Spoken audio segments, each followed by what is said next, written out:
राधे राधे। स्वागत है आप सबका आपके अपने चैनल निष्ठा भक्ति भाव पर। माघशीर्ष माह यानी अगन माह के कृष्ण पक्ष की एकादशी को उत्पन्ना एकादशी के नाम से जाना जाता है।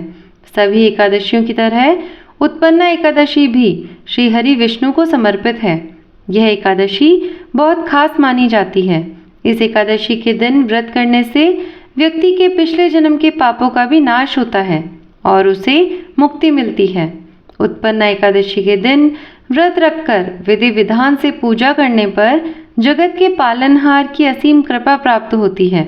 इस दिन व्रत करने से श्री हरि विष्णु के साथ धन की देवी माँ लक्ष्मी भी प्रसन्न होती है। ऐसे में चलिए जानते हैं इस साल उत्पन्ना एकादशी का व्रत कब रखा जाएगा, क्या है इसकी पूजा विधि और इस व्रत का महत्व। तो जैसा कि हम जानते हैं, हमारे सनातन धर्म में एकादशी व्रत का बहुत ही बड़ा महत्व है। आपको अपने पूरे जीवन काल में एकादशी का व्रत जरूर करना चाहिए। एकादशी ही एक ऐसा व्रत है जिसमें आपको प्रभु श्री हरि विष्णु से कुछ मांगना नहीं पड़ता। एकादशी का व्रत करने से आपकी सारी मनोकामनाएं स्वयं ही श्री हरि विष्णु पूर्ण कर देते हैं। इसलिए एकादशी का मानव जीवन में बहुत महत्व माना गया है। तो चलिए अब कुछ नियम हैं उनके बारे में बात करते हैं।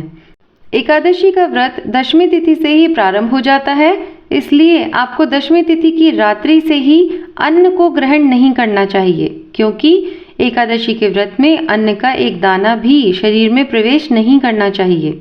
आपको दशमी तिथि से ही शुद्ध रहना है, अर्थात तामसिक भोजन ना करें, मांस मदिरा का सेवन बिल्कुल भी ना करें, अपने मन में शुद्ध विचार रखें, बैर बुराई का ख्याल बिल्कुल ना करें। एकादशी के दिन सुबह आपको स्नान आदि करके पूजन करना है और पूजन करते समय ही आपको व्रत का संकल्प जरूर ले लेना है। एकादशी का व्रत मुख्यतः निर्जल रखा जाता है। अगर आप निर्जला नहीं रह सकते हैं तो आप दिन में केवल एक बार फलाहार कर सकते हैं। बस इस बात का ध्यान रहे कि आपको अन्न ग्रहण नहीं करना है। एकादशी के दिन भूलकर भी भगवान विष्णु के माथे पर चावल से तिलक ना करें और ना ही भगवान श्री हरि विष्णु को चावल अर्पित करें। आप चावल की जगह तिल का उपयोग कर सकते हैं और तिल भी आपको सफ़ेद ही लेने हैं, उसका भी बहुत महत्व होता है। एकादशी व्रत 3 दिन का होता है, इसलिए द्वादशी के दिन सुबह स्नान आदि करके शुभ मुहूर्त पर आपको पारण करना चाहिए व्रत का। इस दिन भी आपको शुद्ध रहना चाहिए, अर्थात मांस मदिरा तथा तामसिक भोजन ग्रहण नहीं करना चाहिए। एकादशी व्रत में आपको ब्रह्मचर्य का पालन अवश्य करना चाहिए। इस दिन आपको जो दातुन करना है उस दातुन के लिए आपको लकड़ी का इस्तेमाल करना चाहिए। एकादशी के दिन अन्न का दान अवश्य करना चाहिए, क्योंकि इस दिन अन्न का दान ब्राह्मण को करने से आपको प्रभु श्री हरि विष्णु की विशेष कृपा प्राप्त होती है। तो चलिए अब देखते हैं कि हमें एकादशी व्रत में कौन सी पूजन सामग्री चाहिए होती है। तो सबसे पहले तो आपको चाहिए चौकी, पीला वस्त्र, भगवान श्री हरि विष्णु की प्रतिमा या तस्वीर जो भी आपके पास है वो, फल, तुलसी, फूल माला, जल, घी, दिया, कलावा, रोली, हल्दी, चंदन, धूप, पंचपल्लव, ये सभी पूजन जो सामग्री है उसे आप एकत्रित कर लीजिए और उसके बाद में आप पूजा करना शुरू कीजिए। तो चलिए अब देखते हैं कि इसकी पूजन विधि कैसे होती है। यह पूजन विधि जब आप पूजन का संकल्प अर्थात जब आप व्रत की शुरुआत कर रहे हों तब इस विधि से अपने व्रत की शुरुआत करें। बाकी हर एक एकादशी में आप साधारण रूप से जो पूजा करते हैं वह कर सकते हैं। जब एकादशी का व्रत उठाया जाता है तब इस विधि से पूजन करना चाहिए। एकादशी के दिन प्रातःकाल जल्दी उठकर आपको स्नान कर लेना है। सूर्य देवता को जल अर्पित करना बिल्कुल ना भूलें। कोई भी व्रत हो या कोई भी दिन हो, आपको सूर्य देवता को जल जरूर अर्पित करना चाहिए तथा पूजा करते समय संकल्प अवश्य लें। बिना संकल्प के आपके जो व्रत हैं वो व्यर्थ चले जाते हैं। इस दिन आपको शालिग्राम जी की पूजा अवश्य करनी चाहिए। वैसे तो शालिग्राम जी की पूजा घर में प्रतिदिन होनी चाहिए तथा एकादशी के दिन भगवान विष्णु और माँ लक्ष्मी की पूजा जरूर करनी चाहिए। एकादशी के आराध्य देव भगवान विष्णु हैं, उनकी पूजा आप इस बताई गई विधि के अनुसार करें। सर्वप्रथम आपको एक चौकी ले लें, उसे साफ करके साफ स्थान पर बिछा लें। फिर उस पर आपको पीले रंग का वस्त्र आसन की तरह बिछा देना है। उस पर भगवान विष्णु की प्रतिमा या फिर कोई मूर्ति है या फिर कोई तस्वीर है, जो भी आपके पास है, आपको उसे स्थापित कर देना है। उसके बाद कलश की स्थापना करें तथा कलश के नीचे अष्टदल कमल जरूर बनाएं। ध्यान रखें कि कलश दीप कलश होना चाहिए। उसके बाद गौरी गणेश की स्थापना करें और इसका विधि पूर्वक पूजन करें।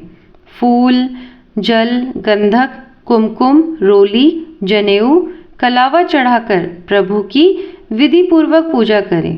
पूजा करने के बाद कथा सुने तथा कथा सुनने के बाद में आपको होम करके आरती अवश्य करनी है। किसी भी पूजा में आरती करना बहुत ही आवश्यक होता है। चलिए अब सुनते हैं एकादशी व्रत की कथा।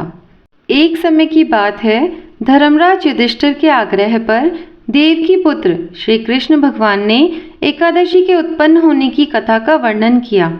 उन्होंने बताया कि हे युधिष्ठिर, सतयुग में चंद्रावती नगर में मुर नाम का एक क्रूर राक्षस हुआ था। उसने समस्त देवताओं को युद्ध में परास्त व अपदस्थ कर दिया था। उस राक्षस की क्रूरता से त्रस्त होकर देवता श्री विष्णु भगवान की शरण में गए। देवताओं के हितार्थ विष्णु भगवान ने मुर राक्षस से युद्ध कर उसकी सेना को अपने चक्र व गदा से छिन्न भिन्न कर डाला। उन्होंने अपने भीषण प्रहारों से मुर राक्षस को विदीर्ण कर दिया। घावों की पीड़ा से मुर राक्षस बेहोश हो गया। उसे मरा जानकर विष्णु भगवान विश्राम हेतु बद्रिका आश्रम की सिंहवती गुफा में चले गए। इधर मुर राक्षस चैतन्य होते ही बद्रिका आश्रम सिंहवती गुफा में जा पहुंचा और विष्णु भगवान की निद्रावस्था का लाभ उठाकर उन्हें नींद में ही मार डालना चाहा। तभी तत्काल विष्णु भगवान के शरीर से एक तेजोमय दिव्य स्वरूप भीषण शस्त्रों से सज्जित कन्या प्रकट हुई। इस तेजस्विनी कन्या ने मुर राक्षस से भयंकर युद्ध किया। उसकी सेना को मारकर मुर का रथ चकनाचूर कर दिया, जिससे मुर राक्षस जमीन पर गिर गया और तेजस्विनी कन्या ने उसके ऊपर पैर रखकर मार दिया। सभी देवता जय जयकार करने लगे। इससे विष्णु भगवान जाग गए। उन्होंने इस दिव्य कन्या का परिचय जानकर उसे आशीर्वाद दिया। वे कहा, आज से लोग तुम्हें उत्पन्ना एकादशी के नाम से जानेंगे और तेरी पूजा पाठ करेंगे। तुमने मेरा सुकाज किया, मेरा काज सवारा है और उस दुष्ट राक्षस मुर का वध किया है। उसके कारण तुम अमर हो गई हो।